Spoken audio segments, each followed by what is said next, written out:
Mary Anderson was 31 years old and currently a senior manager at a tech company in Seattle.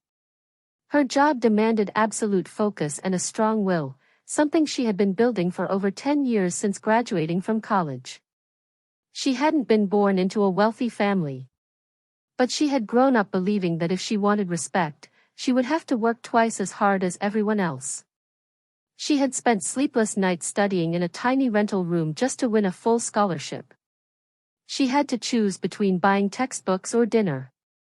But in the end, all that effort earned her a solid position at an age when many were still trying to figure things out. At work, she was the one her boss trusted with high-stakes projects. Her colleagues respected her decisiveness and resilience.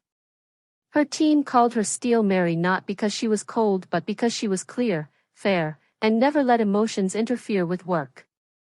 But beneath that tough shell, she knew she was still just a woman who wanted to be loved, cared for, and have someone's hand to hold after a long, draining day. She'd had a few relationships in the past, but they had all ended quickly. Partly because she was always busy and partly because some men couldn't handle dating someone with higher income or status. One had even told her to her face, "You make me feel like less of a man." She laughed it off, but that night she sat in front of the mirror for a long time. She didn't know what she was doing wrong. Then one early spring evening, with the cold Seattle rain still falling, her close friend Naomi invited her to her husband's birthday party. Mary didn't want to go. She was exhausted from back-to-back meetings, and squeezing into a crowd of strangers had never been her thing. But Naomi had begged, "Please, just an hour. You're my bridesmaid. Don't say no like that." Mary reluctantly agreed. And that's where she met Jacob. He wasn't the kind of man who swept people off their feet at first sight. He didn't stand out, didn't talk much, and didn't try to impress. But his smile, gentle and genuine, put her strangely at ease. "You're Mary, right?" he asked, approaching as she stood alone with a glass of wine, gazing into the distance. She nodded slightly. "How did you know?" "Naomi told me that if I saw a beautiful woman standing alone looking like she regrets showing up, that's definitely you." Mary burst out laughing for the first time in weeks. They talked the whole night. It felt effortless, honest, and straightforward. He worked in HR consulting, was her age, and had also been through a few failed relationships. They shared life perspectives, told each other random things, and eventually exchanged numbers. She didn't overthink it at the time. She just felt light.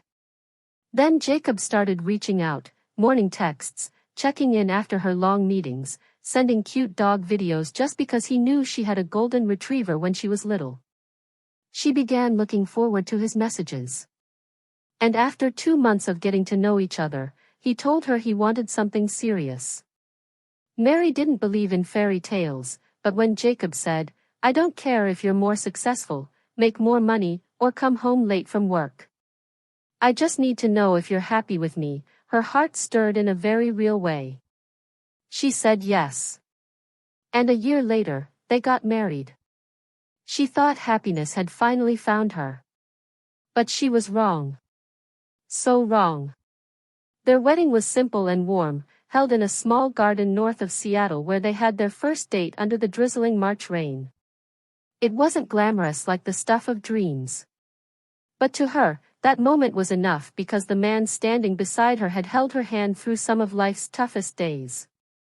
Jacob's parents, Jonathan and Victoria, surprised her at first with how open and kind they were.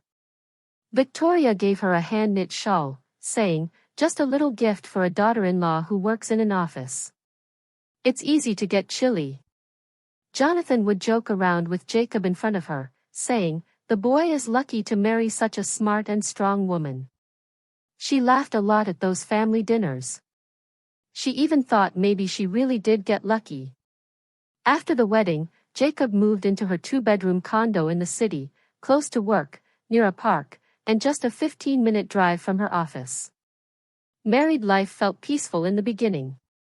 They split house chores, cooked together on weekends, and every night before bed Jacob would place a hand on her forehead and whisper, "Good night, my wife." Then one October evening, just after she returned from a client meeting in Portland, Jacob said slowly, "There's something I want to talk to you about." "My parents." She sat on the couch and slipped off her heels, her feet sore from the day. "What's going on?" "My parents' health hasn't been great. Dad has high blood pressure and Mom's getting forgetful. I'm really worried." She nodded. "Yeah, I get that. But we don't exactly live close." Jacob paused, then said something that made her freeze. "I want us to move in with them, or at least convert their old house into a duplex." She looked up. "You mean fully move in or just live nearby?" "Make it a duplex. Their house is big, has a backyard, and a solid foundation. If we renovate, we'd have our own space and still be close enough to care for them. I already talked to a friend in construction. It'd cost around $100,000. She let out a breath longer than she intended. It wasn't about being selfish. She understood children had responsibilities.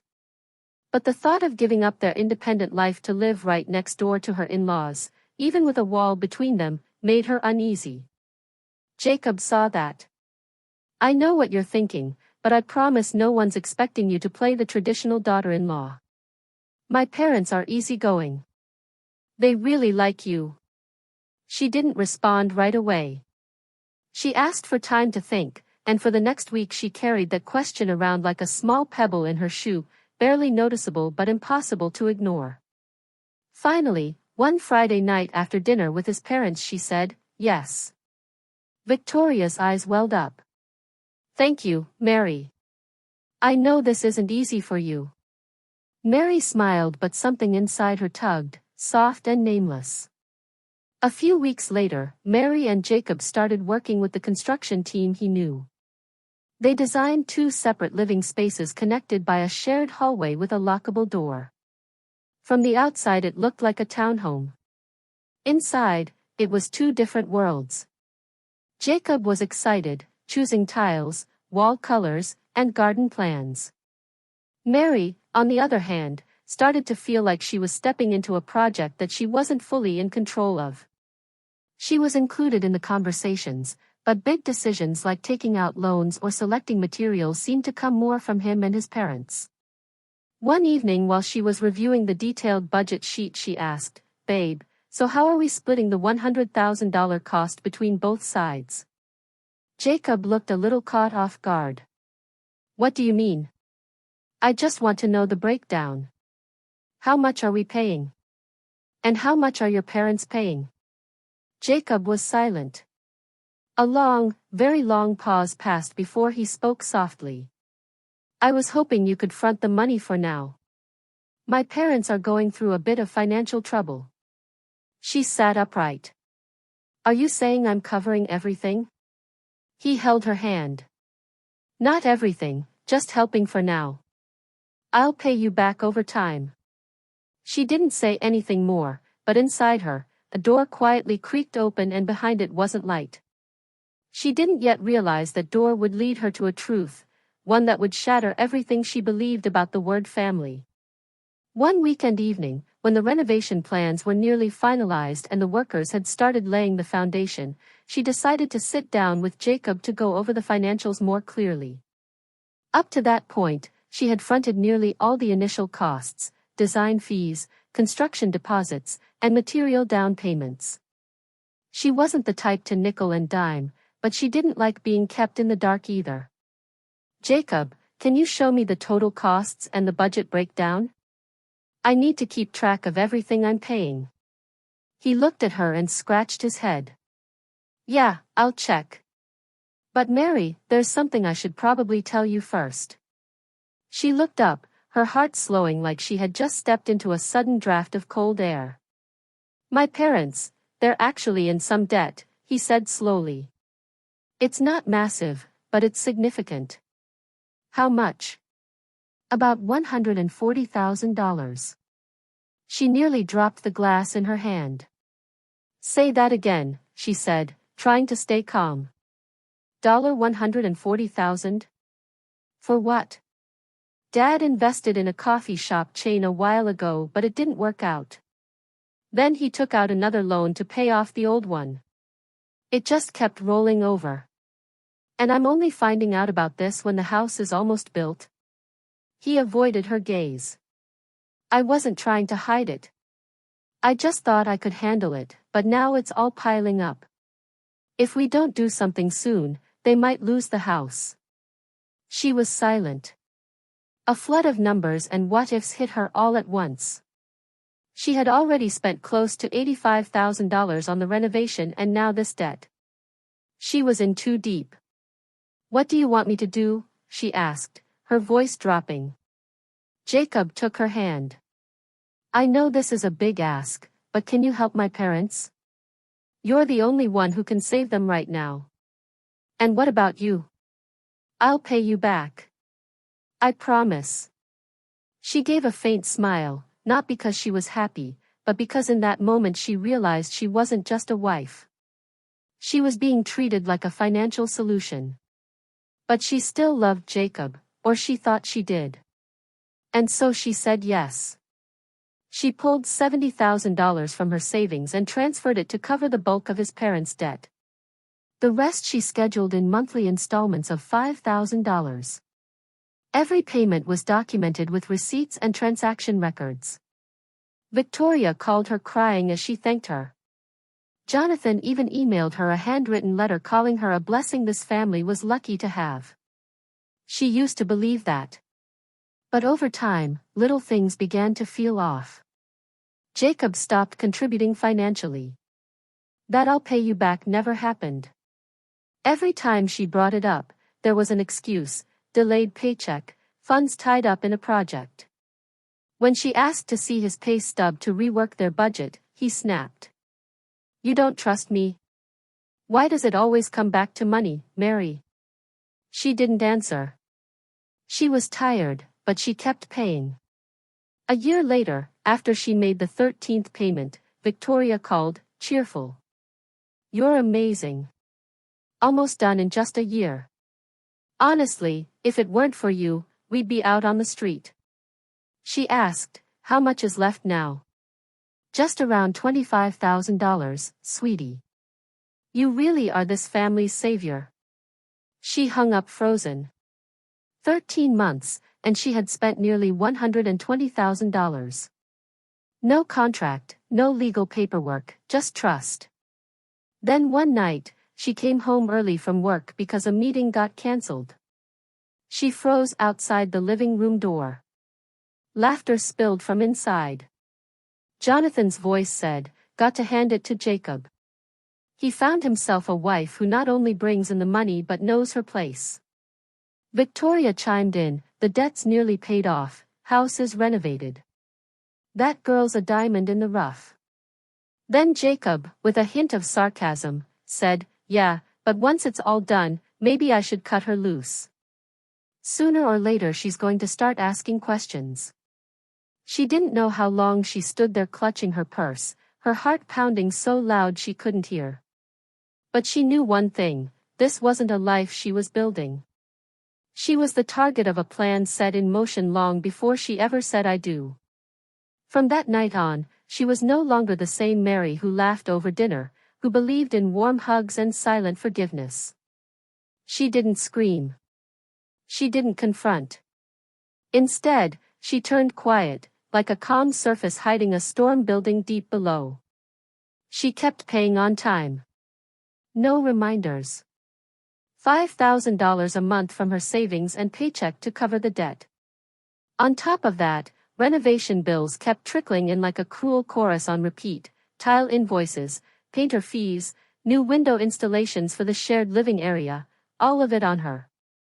Jacob's smile never changed. Every evening he'd ask what she wanted for dinner. He would occasionally hug her from behind while she was cooking, rest his chin on her shoulder and whisper, "Thank you, Mary. I know you're doing so much for this family." She would nod, but inside she felt nothing. She began digging into Jacob's finances. One Saturday afternoon, while he was watching football with Jonathan, she quietly opened her laptop and searched for any record of income he had ever shared with her, which she suddenly realized he never had. Since the day they got married, she had never once seen a real pay stub. The last time she asked about it, he put his coffee cup down and said, irritated, "Why do you think I'm hiding something? You already know I don't make much. Are you accusing me now?" She didn't tell him that she wasn't just suspicious. She knew something was wrong, but without proof she stayed silent. She kept contributing, kept covering everything. By that point she had poured more than $110,000 into the house and his family. Nearly all the money she had saved over the last 6 years.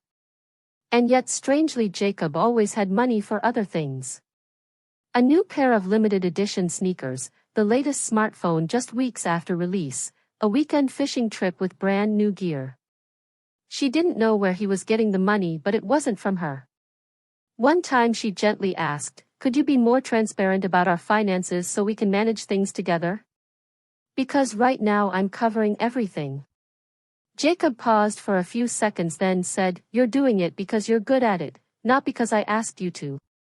If it feels like too much, then don't do it. I'm not forcing you." She gave a dry smile. The kind of smile only a woman who realizes she's being used can master, not loud, not angry, just the smile of someone who was no longer naive. She didn't ask again after that. She also stopped sharing account numbers or balances, but she started documenting every debt payment, every material invoice, every bank transfer, every message Jacob sent asking her to help just one more time. She didn't know what she'd use it all for, but she knew one day she would. Her in-laws still acted like they adored her. Still called her the little angel of the family. Still brought her their homemade apple pie on weekends as if she wasn't the one single-handedly carrying the debt they created. They didn't know she had overheard that conversation that night. They didn't know their words, from "she earns money like water" to "once the house is done it'll be easy to cut her loose," echoed in her head every time she opened her wallet. Jacob still thought she believed in him, and she let him think so because she'd learned a strong woman doesn't need to scream to prove her power. Sometimes silence is the foundation of a perfectly calculated counterstrike. She didn't know exactly when this would end, but she knew one thing. The next time she spent money, it wouldn't be to pay off debt. It would be to buy back her freedom. One rainy Wednesday afternoon, typical Seattle weather, she got out of a sudden meeting with Korean partners and headed home 3 hours earlier than expected.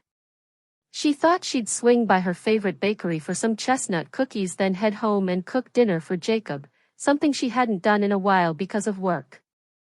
As she turned into their street, she noticed Jonathan's silver SUV already parked in the garage. Odd, since it wasn't Sunday, they usually only visited on Sundays. She quietly opened the door, leaving the hallway light off. Raindrops dripped from her hair, but she didn't notice. Laughter and voices floated in from the living room. "That girl really is a gold mine, Jacob." Victoria's voice rang out sharp like shattered glass. "Remember the first time I met Mary? I couldn't believe she was the kind of woman who'd be so easy to reel in." Jonathan chuckled. Then Jacob chimed in, "It's simple. Just act like you care. Say a few sweet things. Women like her. Tough on the outside but always craving love deep down. Am I right?" "Totally," a woman's unfamiliar voice added. "I'm still shocked she bought into it so easily. This house is practically hers now. Most of the debt's paid. Just stretch it out a few more months and done." She froze. The air thickened like someone had filled every crack with glue. She didn't know how long she stood there. Just that her hand was gripping her bag so tight her knuckles went white. Then she did the first thing that came to mind. She turned around and walked out as if she'd never come home. That night she texted Jacob saying she had to stay at a hotel due to visiting international clients. He replied with one line, "Stay safe. Love you." She stared at the message, didn't reply. Inside everything shattered, but from those shards she began piecing together a plan. She didn't cry, didn't rage, didn't explode like some drama scene. She hit record. The next time she came home, she brought a tiny recorder tucked into her coat pocket. She acted tired, buried in work, as if she didn't notice that night's dinner included a new woman. Introduced as a business associate, she smiled, poured wine, made small talk, but inside she was capturing every glance, every fake smile. She also quietly compiled a complete breakdown of their financial history, every dollar she had spent over 2 years of marriage, renovation, debt payments, living expenses, all of it logged in a confidential file. She sent a copy to her attorney with a note, "Do nothing, just keep this." Then she began the process of transferring the house into her name. Initially, for the sake of transparency, she had suggested they be co-owners. But now she had someone handle the transfer of Jacob's share to her under the pretense of property tax optimization. He signed without a second thought. And then a week later she pretended to be the old Mary again. The tired wife still cooking, still asking about his day, still loving. Meanwhile she was counting down to the perfect reveal. They had no idea she'd quietly filed for divorce. No idea she had purchased the remaining debt under special terms, making her their new creditor. No idea that the soft-hearted girl they planned to discard now held every card. And when the time came to expose the truth, she wouldn't yell. She'd simply open the door and invite them out of her life one by one. Not with bitterness but with proof born from their own lies. She used to think she was a rational woman, smart, grounded, immune to emotional damage. But when your heart is manipulated so subtly, you learn. The deepest wounds aren't caused by blunt force. They come from small cuts, repeated quietly, every single day. She kept playing her role, the devoted wife, the ideal daughter-in-law. She kept smiling when Jacob hugged her from behind, kept nodding when her mother-in-law called her the family's pride. She even increased the monthly payments to pay off their debt faster, just so they believed she still trusted them. They didn't realize those were the last dollars she would ever give them, not out of love but out of contempt, carefully wrapped in calm. In the 18th month of her steady payments she called the bank holding most of Jonathan and Victoria's debt. As the original guarantor, she offered to settle the remaining balance in one lump sum in exchange for full assignment of the debt to her name. It didn't take long. They happily agreed. From that moment on, she, Mary Anderson, was officially the holder of her in-laws' debt note. 1 week later Mary completed the paperwork to transfer full ownership of the renovated house where the whole family now lived into her name. Jacob didn't question anything when she told him it was for new state tax processing. He signed the documents with a half-smile and a distracted look in his eyes. She remembered that moment so clearly. Only one sentence echoed in her mind, "Thank you, Jacob. You just handed me the key to end all of this." Quietly she began working with her personal attorney, filing for divorce in King County with every detail kept strictly confidential. During that time she gathered all the necessary evidence, bank statements, receipts, emails, and especially the audio recording from the night she accidentally overheard their plan to discard her. Her lawyer, Stacy Weston, a sharp and composed woman in her 50s, looked at her after their first meeting and said, "If I were you I wouldn't get angry. I'd wait, and when everything's ready, I'd press the button. Right time, right target." Mary responded only with a thin emotionless smile. The night before everything was revealed, she cooked as usual, Jacob's favorite lasagna, a salad for her mother-in-law, and lemon butter cake for Jonathan. She even poured the wine and raised a toast to finally almost being done with the debt. Jacob beamed, eyes shining. "I can't believe you pulled this off, Mary. Really. You're the best thing that's ever happened to me." She lightly tapped his glass and looked at him deeply. "I think so too, Jacob. Thank you for showing me your true self so early on." He didn't understand what she meant, but she did, and she didn't rush to explain. The next morning she woke up early and left the divorce papers on the kitchen counter along with a copy of the official debt transfer naming her as the new creditor of Jonathan and Victoria. She left a short note: "Good luck negotiating with your new lender. I have no intention of being generous." She walked out of that house and moved into a small penthouse apartment she had secretly purchased using profits from a private investment she'd been nurturing for the past 3 years. The place overlooked Elliott Bay, where the sunrise reflected on the water every morning, a reminder that peace isn't something granted but something you take back with your own hands. That afternoon her attorney sent formal notices to Jacob and his parents. They had 3 choices: repay the remaining debt in full within 60 days, vacate the house immediately granting her full control, or face legal action for failure to comply. She didn't stick around to see their reaction. She already knew some relationships weren't worth saving. Letting go at the right time was far better than letting trust rot into something broken.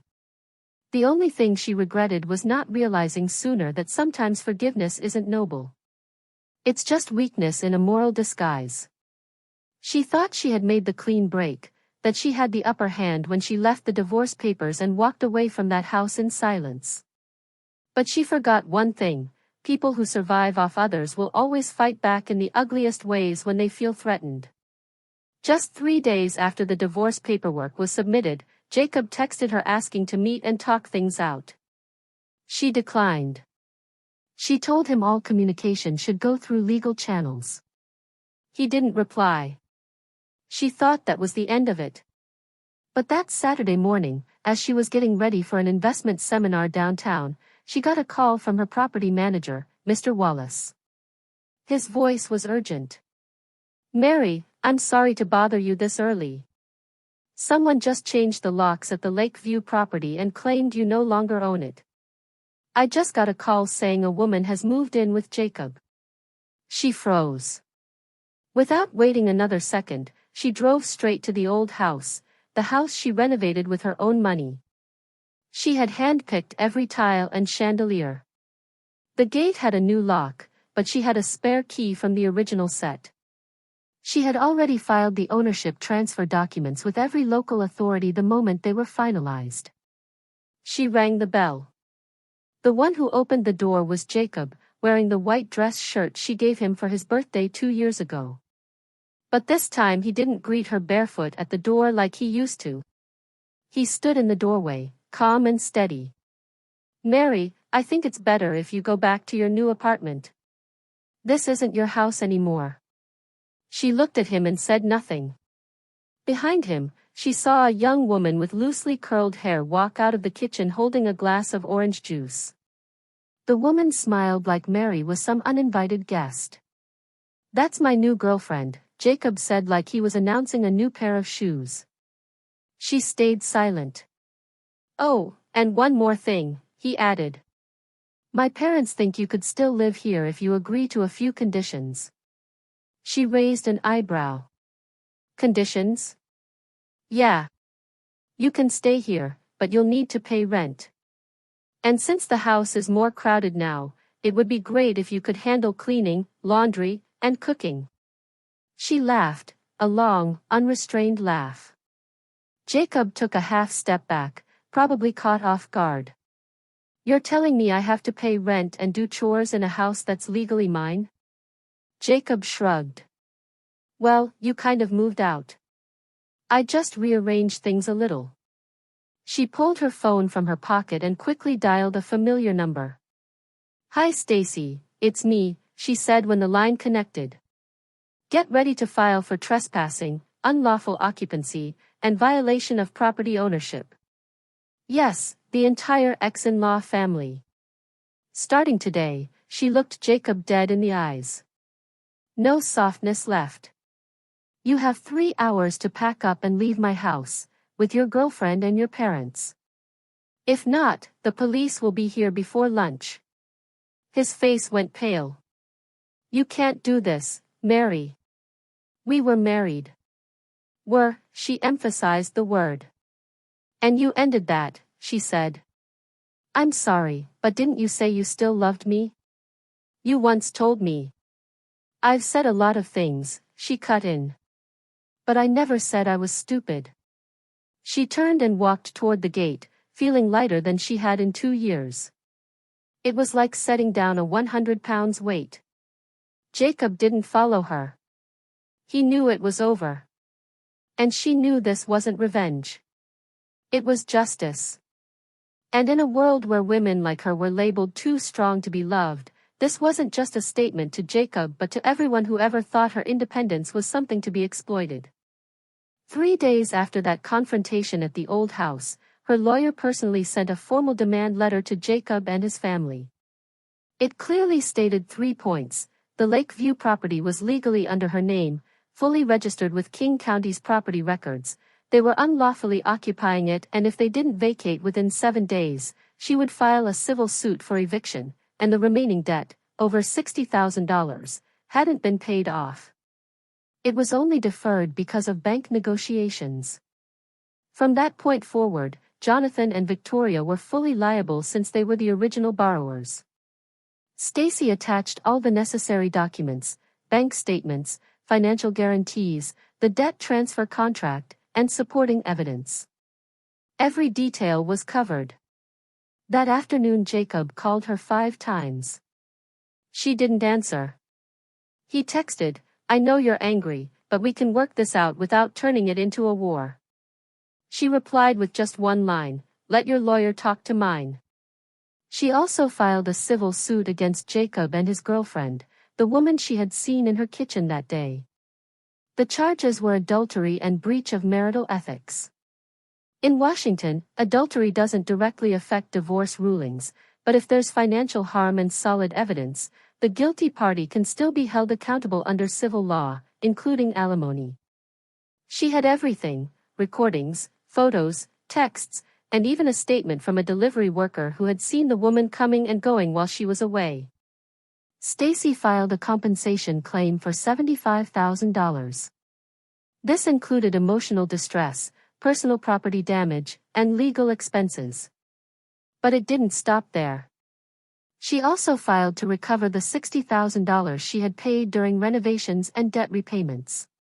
She included the transfer receipts and a handwritten IOU Jacob had begged her to sign when he first asked for help. They were cornered. What used to be a loose cover was now a full picture, painted in betrayal and covered with fake smiles.